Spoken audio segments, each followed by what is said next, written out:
वाले लोगों, आपको बहुत बहुत शुभकामनाएं कि आप मेरा वीडियो देखते हैं। आपका दिन अच्छा गुजरे, इसी के साथ हम इस वीडियो का शुभारंभ करते हैं। दोस्तों, मैं हूँ एक लेखक, नाम है विजय कुमार पाल या विजय कुमार। ये black dots of terrorism by Vijay Kumar Pal है, जो ये किताब बताती है कि किस तरह गैर मुस्लिमों के खिलाफ इस्लाम एक दुश्मनी है और इस्लाम किस तरह गैर मुस्लिमों को कत्ल करता है। ये मेरी दूसरी किताब है जो ये बताती है कि किस तरह से जौहर करना पड़ा हिंदू नारियों को अपनी इज्जत बचाने के लिए, क्योंकि इस्लाम इसके लिए अलाउ करता है कि गैर मुस्लिम औरतों को लूट कर उनके साथ बलात्कार किया जाए। ये काम मोहम्मद और उसके साथी करते थे। ये मेरी तीसरी किताब है। इसमें ये बताया है कि हिंदुओं को किस तरह हिंदुस्तान में नहीं, सिंध और पंजाब में भी कत्ल किया गया, उनकी औरतों के साथ बलात्कार किया गया। इसी तरह ये वेनमस फैंग्स ऑफ कोबरा है, जो ये बताती है कि ये किताब किस तरह से गैर मुस्लिम लोगों को इस्लाम के द्वारा कत्ल किया जाता है। आज से 6 करोड़ से ज़्यादा हिंदू कत्ल हो चुके हैं और पूरी दुनिया में इस्लाम के हाथों मारे गए 60 करोड़ से ज़्यादा लोग हैं। तो दोस्तों, आज मोहम्मद की उसी एक कत्लो गारत की कथा का बयान करते हैं, जो ये कथा सच्ची कथा है और इस्लामिक ग्रंथों में इसके प्रमाणित स्वरूप हैं कि मोहम्मद के ख़िलाफ़ जो भी कवित्री या कवि कविताएं लिखता था, मोहम्मद उसको कत्ल करा देता था। इसी तरह जितने यहूदी कबीले के लोगों को मारा, मोहम्मद ने सिर्फ इसलिए मारा कि वो इस्लाम की बातों को नहीं मानते थे और इस्लाम को झूठा और अल्लाह को झूठा फलसफा समझते थे, जो कि हमने सिद्ध भी किया है अपनी किताबों से कि इस्लाम एक झूठ का पुलिंदा मात्र है और ये मोहम्मद का चलाया हुआ है, जो अल्लाह के नाम से इस तरह की डिक्टेटरशिप मोहम्मद ने चलाई और जो मोहम्मद के ख़िलाफ़ खड़ा हुआ उसको कत्ल कर डाला। तो आज उसी की एक कथा के बारे में हम बताना चाहते हैं। वो जो कहानी है, जो सच्चाई है, वो एक कवि था जिसका नाम काब बिन अशराफ था। तो ये मेरी किताब है, आपने देख ली। काब बिन अशराफ एक यहूदी कबीले का था, एक कवि थे, एक अमीर आदमी थे, अच्छा काम करते थे, मोहम्मद की लूटपाट का विरोध करते थे। कि एक आदमी मक्का से मदीना आया और मदीना के कुछ लोगों को उसने बेवकूफ़ बनाया, उनको गुमराह किया, अल्लाह के नाम से गुमराह किया और उनको फिर गुमराह करने के बाद अपने साथ मिलाया और एक झूठे अल्लाह की कल्पना कर पूरे काफ़िलों को लुटवाता रहा, यहूदियों को कत्ल कराता रहा। और उन यहूदियों को जो मोहम्मद के साथ मिल गए थे, उन्हीं यहूदियों ने इस्लाम में परिवर्तित होकर मदीना के लोगों का कत्लेआम शुरू कर दिया। जिस तरह की जो भारत और पाकिस्तान, बांग्लादेश के कन्वर्टेड मुस्लिम्स हैं, जो हिंदुओं से मुस्लिम हैं, जब इस्लाम की इस आइडियोलॉजी में आए, इस गंदगी में इस्लाम की में घुसे, इस फिल्दनेस में घुसे, तो गैर मुस्लिम हिंदुओं को कत्ल करना शुरू कर दिया। 6 करोड़ से ज़्यादा हिंदुओं का कत्लेआम हो चुका। तो आज हमारा चैप्टर है काब बिन अल अशरफ। ये कौन था? काब बिन अल अशरफ एक यहूदी था जिसको मोहम्मद ने 624 ईस्वी में कत्ल करा दिया। इस्लामिक ग्रंथों के अनुसार एक पूर्व इस्लामी अरबी कवि और मदीना में मोहम्मद के समकालीन थे। विद्वान उन्हें यहूदी के रूप में जानते हैं।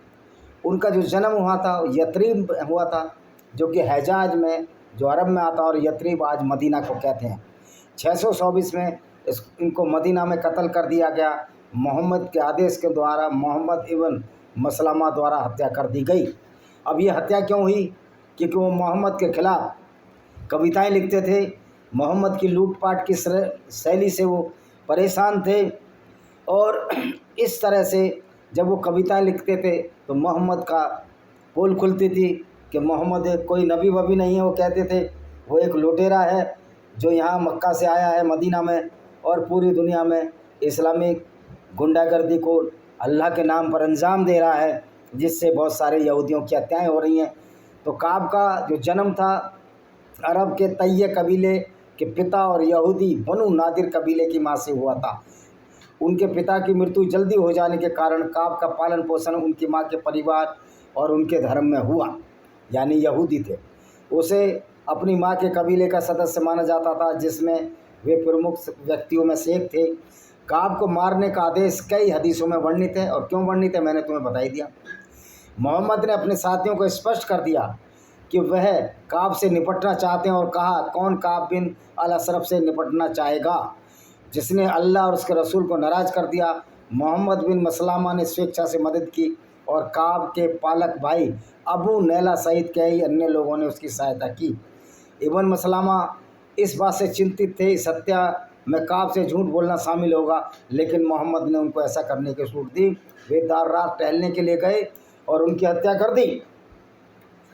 तो मसलामा ने कहा कि मैं मोहम्मद साहब ये बोलूँगा कि मेरा मोहम्मद से झगड़ा हो गया है, ये झूठ बोलूँगा और काब बिन अशरफ की मैं हत्या कर दूँगा।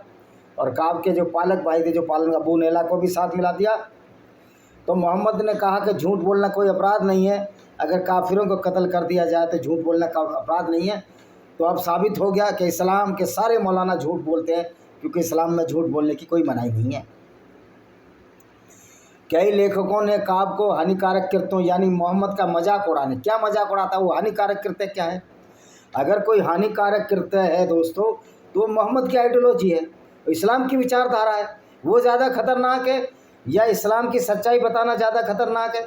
अगर हम इस्लाम की सच्चाई बताते हैं तो दुनिया के लोग समझदार हो जाते हैं, इस्लाम के बारे में सच्चाई जानते हैं, और इस्लाम के मानने वाले लोगों से दूरी बरतने लगते हैं, क्योंकि न जाने किस मुसलमान का कब ईमान जाग जाए वो आपको कत्ल कर दे।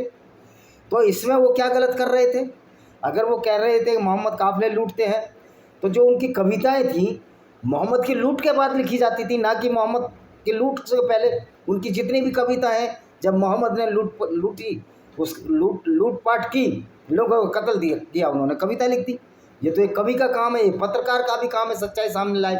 लेकिन ऐसे मोहम्मद को ये सच्चाई हजम नहीं होती थी, क्योंकि मोहम्मद के जितने भी क्रियाकलाप थे वो सारे अपराध शास्त्र की श्रेणी में आते हैं, अपराधियों की श्रेणी में आते हैं। देखिए 624 है, जब बद्र की लड़ाई में कुरैश जो कि यहूदी कबीला था, मुसलमानों की जीत के बाद काब उस लड़ाई के बाद पकड़े गए कि मक्का के गणमान्य लोगों की फांसी पर गुस्सा थे, क्योंकि मोहम्मद ने उनकी औरतों को लूटा, उनका धन लूटा था। कुरैश कबीला जो यहूदी कबीला था, और मोहम्मद भी इसी कबीले के। लेकिन इस्लाम में आने के बाद आदमी कितना बदल जाता है, जब उनका पैगंबर ही बदल गया, अपने ही लोगों को कत्ल करने लगा। तो ये जो हिंदुओं से मुस्लिम बने हैं या यहूदियों से मुस्लिम बने हैं, वो किसके सगे होंगे? किसी के सगे नहीं हो सकते, क्योंकि इस्लाम हमेशा सगा किसी को बनाता नहीं, दगा हमेशा सिखाता है। और यही दगा मोहम्मद ने अपने साथी मोहम्मद इब्न असलामा को सिखा दी, मसलामा। तो कुछ इस्लामिक तो गुस्सा थे, मक्का के गणमान्य लोगों ने मुसलमानों के खिलाफ बहुत नुकसान पहुंचाया था। कुछ इस्लामिक टिप्पणीकारों के अनुसार मोहम्मद ने अपने अनुयायी को काब से निपटने के लिए कहा, क्योंकि बाद वाले ने काब ने एक कविता में युद्ध के क्लेश पीड़ितों के लिए विलाप करके मोहम्मद के खिलाफ कुरैश को भड़काया था। उन्होंने कवि लिखी थी। वीर रस के कवि होते थे भारत में, चारण और भाट होते थे। अगर राजपूतों को और मराठों को भी उनकी इस संतुष्टि ना गाते तो आज पूरा भारत इस्लामीकरण हो गया होता। तो वो भी चाहते थे कि हम ऐसी विचारधारा को, जो एक नफरत फैलाती है, जो गैर मुस्लिमों को कत्ल करती है, उस विचारधारा को हम चलने नहीं देंगे। काब ने कोई तलवार तो नहीं उठाई थी, काब बिन अशरफ ने, उन्होंने तो सिर्फ कविताएं लिखी। और कहते हैं दोस्तों, जिसके मन में डर होता है वो कविताओं से डर जाता है। जहाँ तलवार काम नहीं आती, वहाँ कलम काम आती है, विचार काम आते हैं। जो हम इनकी अपनी 10 किताबों में इन विचार को लिखा है, इसकी धार मौतरी नहीं हो सकती। कलम की धार हमेशा तेज रहेगी। आपको तलवार को बार बार रगड़ना पड़ेगा, बुरे काम करने के लिए इसकी धार बनानी पड़ेगी, लेकिन एक बार जो किताब लिख गई उसकी धार वैसी ही रहेगी। वही काब बिन अशरफ ने काम किया। काब बिन अशरफ एक कवि थे, कोई हत्यारे नहीं थे, कोई अपराधी नहीं थे। उसने मोहम्मद के अपराध शास्त्र की कुंडली खोली, मोहम्मद साहब की पूरी कुंडली खोल दी, उनकी पूरी हिस्ट्री शीट खोल दी। तो मोहम्मद को चिढ़ होना स्वाभाविक था, क्योंकि मोहम्मद तो कत्लो गारत में माहिर हो गए थे। और मज़े की बात है, मोहम्मद ने मदीना में पहुंचकर जो लोग सीधे साधे यहूदी थे उनको मुसलमान बनाया, और उनको भी लुटेरा बना दिया। उससे पहले सारे के सारे लोग अच्छे थे, मिलजुल कर रहते थे। इवन मक्का में भी लोग मिलजुल कर रहते थे। लेकिन जब मोहम्मद ने इस्लाम फैलाया तो उसने 360 मूर्तियों को तोड़ दिया। तो काब बिन असराब ने मोहम्मद की उन्हीं बातों का खुलासा किया था, जैसा कि मैं पहले बता चुका हूँ कि असवा बिन्त मरवान की बेटी को भी मोहम्मद ने एक अंधे आदमी से मरवा दिया था। अच्छा देखिए, इब्न हिशाम एक मोहम्मद के जीवनी लेखक हैं, ऑथेंटिक हैं, सही चीज़ें लिखते हैं, उनको मौलाना भी मानते हैं। जीवनी में काब को यह कहते वर्णित किया कि अल्लाह की कसम, यदि मोहम्मद ने वास्तव में उन लोगों को मार डाला है तो उस पर चलने की अपेक्षा धरती में दफन हो जाना ही बेहतर है। कह रहा इस धरती पर जीने का हमको अधिकार नहीं है। एक आदमी मदीना से आया, हमारी औरतों को लूट रहा है, उनकी असमतें लूट रहा है। सफिया की असमत लूटी जो यहूदी थी, रेहाना की लूटी, तो फिर ऐसी ज़मीन पर हमारा रहना धिक्कार है। उन्होंने वीर रस की कविताएँ की काब बिन असराब में। दूसरे स्रोत बताते हैं काब की हत्या का कारण ये था कि उसने यहूदियों के समूह के साथ मोहम्मद को मारने की साजिश रची थी। अगर वो साजिश रचता तो कविता ही ना करता, बल्कि साजिश तो मोहम्मद ने रची थी। बोल दिया कि जाओ बोलो कि हमारा मोहम्मद से झगड़ा हो गया है और तुम उसको बोलो, उससे मिलो और फिर उसका सर पकड़कर उसका कलम कर दो, सर कलम कर दो। यही उन्होंने किया। तो अब ये देखिए, मैं आपको ख़ास बात बताता हूँ। हुआ क्या, कुछ खातों में बनु नादिर जनजाति के हुए बिन अफ्ताब ने पहले 2 मुसलमानों की हत्या के लिए रकदम देने से इनकार कर दिया। हुआ बिन अफ्ताब वही था जो कि सफिया का पिता था, जिसके साथ मोहम्मद ने बलात्कार किया था। अब्दुल्ला इब्न उबे ने मित्रखाना दोस्तों के साथ मोहम्मद पर हमला करने की योजना बनाई। मोहम्मद ने बनु नादिर को घेर लिया, जिस कबीले के ये थे काब बिन असराब, और जनजाति ने तो पहले तो मोहम्मद की आज्ञा का पालन करने का फैसला किया, लेकिन मदीना से कुछ लोग जो विश्वास नहीं करते थे, उन्होंने बनु अल नादिर को मुसलमानों से लड़ने में मदद की पेशकश की। हुबन इब्न अख्तार ने जनजाति के भीतर विरोध के बावजूद लड़ने का फैसला किया और एक लड़ाई जो उनके आत्मसमर्पण के साथ समाप्त हुई। तो ये हम उनको बता चुके हैं। तो किसको मरवाया कैसे, आप देखिए। काब बिन असराब को ऐसे मरवाया, मोहम्मद ने कहा जाओ अल हुनैन गया, मसलामा गया और कहो कि हमारी मोहम्मद से झगड़ा हो गया है और अब हम तुम्हारे साथ हैं। ये काब बिन असराब एक अमीर आदमी था, एक रिच यहूदी था।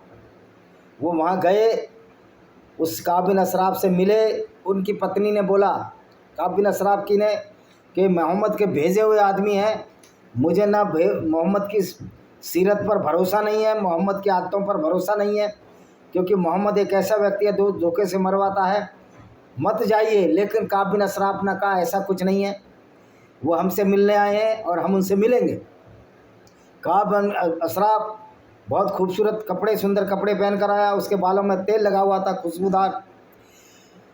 तो हुनैन ने और मसलामा ने कहा कि आपके बाल बड़े खूबसूरत हैं, आप इसमें कौन सा तेल लगाते हो, इस तरह उसको बातों में उलझा लिया। फिर उसका कहा हम आपका सिर सूंघ सकते हैं क्या, आपके तेलों की खुशबू ले सकते हैं। काब बिन असराब ने कहा हाँ ले लीजिए, कोई दिक्कत नहीं, मोहम्मद के मैं भी खिलाफ हूँ, आप भी खिलाफ हो। और इन लोगों ने झूठ बोलकर काब बिन असराब का सिर सूंघा और उसके सिर के बाल पकड़ लिए। अल्लू हनल ने सिर के बाल पकड़े और मसलामा जो कि मोहम्मद का भेजा हुआ एक कातिल था, हत्यारा था, उसका सर धड़ से अलग कर दिया गया। तो ये है इस्लाम की बात। अब ये क्या हुआ देखिए, इसके साथ हुआ क्या ये बताते हैं, इसको कैसे मारा गया ये भी बताते हैं आपको। मैं एक हदीस बता दूं, कौन सी हदीस है जो ये बताती है कि मोहम्मद कैसे मारा गया। देखिए इंग्लिश में है, मैं उसका हिंदी वर्जन बता दूंगा आपको। नैरेटेड जाबिर इन अब्दुल्ला, ये वॉल्यूम 3 बुक 45 नंबर 687, ये है सही बुखारी, जो कि बहुत ही ऑथेंटिक हदीस है। अल्लाह अपोस्टल सेड, अल्लाह के दूत मोहम्मद ने कहा वो कौन है जो काब बिन असराब, जो कि अल्लाह और उसके मैसेंजर यानी कि मेरे को नुकसान पहुंचा रहा है, मेरे खिलाफ कविताएं बना रहा है और कह रहा है कि ऐसे व्यक्ति को जो दुराचारी हो, लंपट हो, यानी कि जो औरतों के चक्कर में रहता हो और हमारी फसलें लूट लेता हो, और वो अभी तक इस दुनिया में है, हमारा जीना धिक्कार है। तो मोहम्मद बिन मसलामा उठा कि कौन है जो मैं उससे मुझे छुटकारा दिलाएगा। उनने कहा कि मैं उसको मार डालूँगा। लेकिन मोहम्मद बिन मसलामा फिर काब के पास गया, काब बिन असराब, कहा कि मैं एक उधार लेना चाहता हूँ, 2 बक्स ऑफ फूड ग्रेन, कुछ दाने लेना चाहता हूँ, कुछ खाने के लिए लेना चाहता हूँ, क्योंकि काब बिन अशराफ बहुत अमीर आदमी थे, वो मदद करते थे लोगों की। काब बिन अशराफ ने कहा, mortgage your women to me, कह गए अगर तुम उधार लेना चाहते हो कि अपनी औरतें मेरे पास गिरवी रख दो। मोहम्मद बिन मसलामा ने कहा, how can we mortgage our women, कि हम अपनी औरतें कैसे गिरवी रख सकते हैं। And you are the most handsome among the Arabs, और तुम अरबों में सबसे सुंदर तो है हो। तब उसने कहा कि तुम्हारा मोहम्मद कैसे हमारी औरतों को लूट लेता है, तुम्हारा मोहम्मद कैसे हमारी औरतों के पति और पिता को मारकर सफिया के साथ बलात्कार करता है। उसने कहा, तब अपने बेटों को गिरवी रख दो, औरतें मैं भी नहीं चाहता हूँ। तो मोहम्मद ने कहा, हाउ कैन वी मॉर्टगेज, हम अपने बेटों को कैसे गिरवी कर सकते हैं।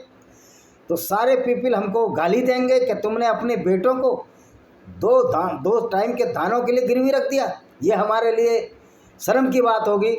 तब उसने कहा कि फिर ये बताइए, तुम बेटे को और औरतों को गिरवी नहीं रखते, तब लोग आप यहूदी लोगों के बेटे और औरतों के साथ बलात्कार करते हो, उनको ज़बरदस्ती मुसलमान बनाते हो और अरबियों का कत्ल कर लेते हो, ये तुम्हारी शर्म की बात नहीं है।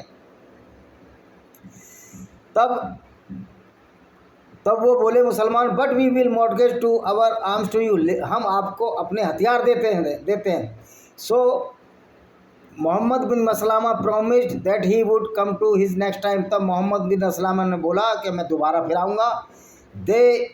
मोहम्मद बिन सलामा और उसके कंपनी के जो साथी थे वो गए, प्रोमिस किया और उसको मर्डर कर दिया, हथियार कुछ नहीं दिए। Then they went to prophet and told him, और फिर वो प्रॉफिट के पास गए और उसको बताया कि हमने उसको कत्ल कर दिया है। इस तरह झूठ बोल कर कत्ल कर दिया इन्होंने। ये था मोहम्मद का करैक्टर कि एक व्यक्ति को जो कि कविताएं लिखता था, एक कवि को भी मोहम्मद ने नहीं छोड़ा। आप समझ सकते हो कि मोहम्मद किस तरह का व्यक्ति था। अब ये देखिए, और भी मैं कुछ हदीसें बताता हूँ।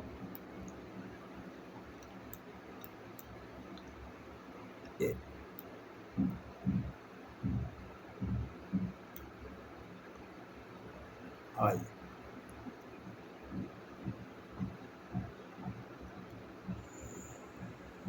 ओहो, अच्छा उसका देखिए वो रहता कहाँ था, ये बताते हैं। काब बिन अशराफ कौन था, कितना अमीर आदमी था। वो किले में रहता था। किसमें रहता था? किले में रहता था। इस काब बिन अशराफ के जो किले के अवशेष हैं, जो एक बहुत अमीर यहूदी कवि थे जिन्होंने पैगंबर और मुसलमानों के प्रति अपनी कविताओं में मोहम्मद की असलियत बताई और बताई किस तरह मोहम्मद काम पे पास होते और यौन संबंध बनाने को उत्सुक रहते थे। पैगंबर के आदेश पर 30 हिजरी में उनकी यहीं हत्या कर दी गई। कहाँ? मदीना में हत्या कर दी गई। और आज उनकी जो कब्र है वो मदीना में ही है। काब बिन अशराफ का किला था, टूटा फूटा किला, अब वो टूट फूट गया। तो ये था मोहम्मद, जो कि काब बिन अशराफ की भी हत्या करा दी। और इसको हम कह सकते हैं कि मोहम्मद किस तरह से एक धोखेबाज व्यक्ति था, एक धोखेबाज आदमी था। तो जो काब बिन अशराफ की कहानी है वो धोखे की कहानी है, मोहम्मद के धोखे की कहानी है। अहमदिया मुस्लिम समुदाय के विश्वव्यापी प्रमुख परम पावन हज़रत मिर्ज़ा मसरूर अहमद क्या कहते हैं, जो अहमदिया हैं, खलीलुल्लाह मसीह ने 17 नवंबर 2023 को गुरुवार को खुतबा दिया, जहां उन्होंने काब बिन अशराफ की फांसी पर विस्तृत वर्णन दिया। ये अभी बदल काब बिन अशराफ मदीना के सरदारों में एक थे। उन्हें पैगंबर मोहम्मद सल्लल्लाहु अलैहि वसल्लम द्वारा अनुमोदित संधि में शामिल किया गया। हालांकि इस संधि पर सहमति जताने के बाद उन्होंने खुलेआम कविताएं लिखनी शुरू कर दिया। तदनंतर पैगंबर मोहम्मद सल्लल्लाहु अलैहि वसल्लम ने फांसी का आदेश दिया। परम पावन ने हज़रत मिर्ज़ा बशीर अहमद को उद्धृत किया और ये लेख मूल अंश प्रस्तुत करता है कि उन्होंने बताया किस तरह ये धोखे और विश्वास की कहानी थी जो मोहम्मद ने फैलाई। तो काब बिन अशराफ मैंने आपको बता दी है, मदीना के यहूदियों के साथ मुस्लिम शांति संबंधी थी। लेकिन काब बिन अशराफ ने कहा कि भाई मैं इसको नहीं मानता। देखो क्या संधि हुई थी। जब पैगंबर मदीना पहुंच गए तो अन्य यहूदियों के साथ काब बिन अशराफ पर उस संधि में भाग लिया, जिससे पैगंबर ने यहूदियों के बीच आपसी मित्रता, शांति और सुरक्षा, सामूहिक रक्षा के लिए तैयार किया था। हालांकि काब बिन अशराफ सहमत नहीं थे, क्योंकि वो नहीं चाहते कि कोई लुटेरा व्यक्ति पैगंबर बने। तो मैंने ये आपको बता दिया है। तो इस तरह से किस तरह से उसका कत्ल किया, मदीना के यहूदी कबीलों की प्रतिक्रिया क्या हुई। जब काब की फांसी की खबर फैली वैसे इसको कत्ल किया तो शहर में हड़कंप मच गया।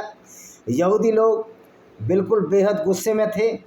अगले दिन सुबह यहूदियों का एक प्रतिमंडल पैगंबर के सामने पेश हुआ और शिकायत की कि उनके नेता काब बिन असराफ की इस तरह हत्या कर दी गई है। पैगंबर ने उनकी बातें सुनी, कहा क्या तुम काब के अपराधों से वाकिफ हो।